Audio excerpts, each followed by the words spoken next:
Hello, welcome to your very first flipped lesson, and welcome to your curriculum night presentation. There are a couple of goals for this video presentation tonight, and one is to share a little bit about me, to help you understand what a flipped lesson is, share some curricular information about what your children will be doing during Lit Lang this year, share how you can stay on top of what is going on in Lit Lang, and then prepare you to attend curriculum night. First of all, a little bit about me. My name is Ms. Schumacher, and I'm just starting my 24th year of teaching. I started out as a high school English teacher and taught high school English for 6 years. During that time, I went back to school and earned my master's in school counseling, and that's when I made the shift from high school to middle school, and I actually worked at Rotolo for 5 or 6 years as one of the grade level counselors, but I missed teaching English so much that I was able to switch back into the classroom and have been teaching 8th grade English and sometimes social studies for the last 10 or 11 years, something like that. So what is a flipped lesson or a flipped classroom? And it's when we take the traditional model of lecture and then homework and switch it on its head. In a flipped lesson, students do a lot of the note-taking, those kinds of things at home. Anything that might be considered lecture notes or simply getting background information, students will do at home so that when they come to class, then we can spend more time answering questions, going over problems, and really helping students understand the content that they received the night before. Here are some examples of how, what a traditional classroom might look like, and as versus a flipped classroom. In a traditional classroom, teacher does the lecturing in class and then students go home and work on something, or the teacher will explain a concept or a skill in class and then the kids go home to practice it. Well, in a flipped classroom, we flip that right on its head, and students will go home and take notes, listen to a lecture video like this, and then they'll come in with questions that they have, or we will work on skills in class. That way, when they're working on skills, I'm there to help them. So some curricular information about Lit Lang. We are going to read, and we'll read a variety of short stories, novels, poems, essays, articles during the course of the year. We're going to write. We'll write in our writer's notebook every day. We're going to write essays. We'll write poetry, fiction, nonfiction, variety of things. And then we're going to talk about what we've read and what we've written and share things as a community. We've divided our year into 3 big units, 1 per trimester, and each big unit has an enduring understanding, something that we want students to be thinking about regardless of what it is we're reading or what it is we're writing. So for first trimester, our enduring understanding is, in recognizing differences in others, we are called upon to seek understanding, discover commonalities, and develop empathy. Some of the tools we're going to use to address that enduring understanding are listed up here on the screen for you. We will read the nonfiction work Temple Grandin, How the Girl Who Loved Cows Embraced Autism and Changed the World.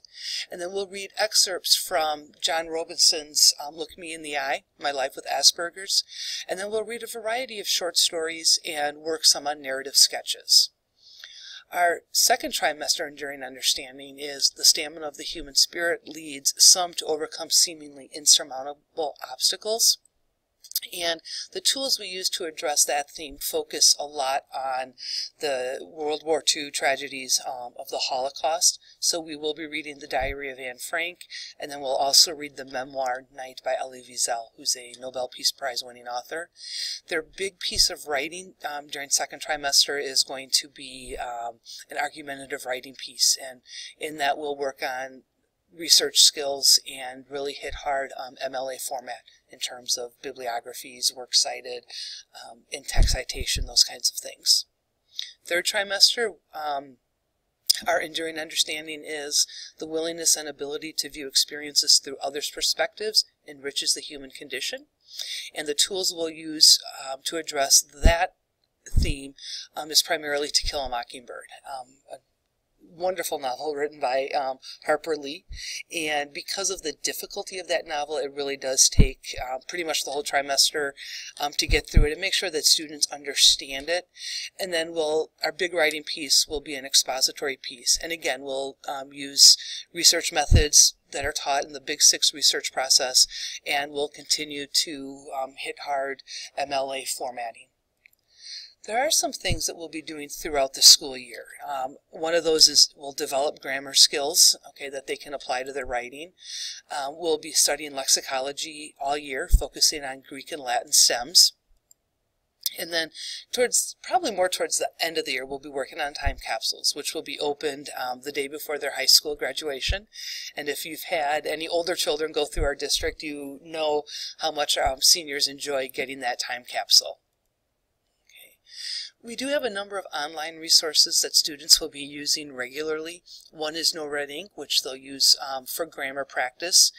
I do use two online turn-in sites, Google Classroom and Kaizena. I use them for different things, but that's really all. They're just used to turn in work.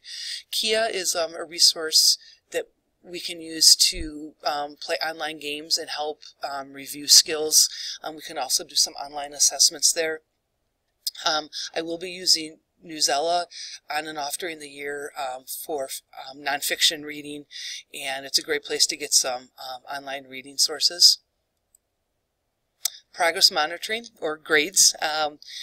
We have decided this year as a ELA department to break grades down according to Common Core standards. So reading, which includes both fiction and nonfiction, will account for 40% of students' overall grade.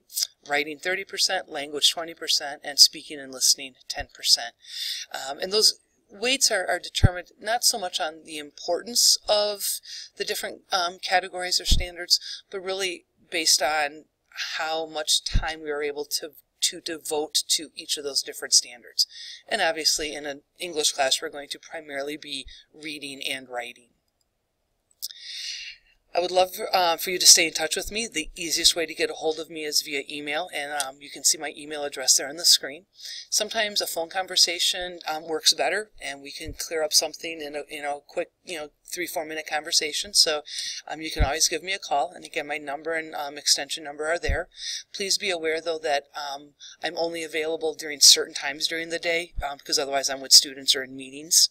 I've also included my webpage where you can check on daily assignments, you can check on assessment dates, and I also have links to online resources that your students may be using during the course of the year.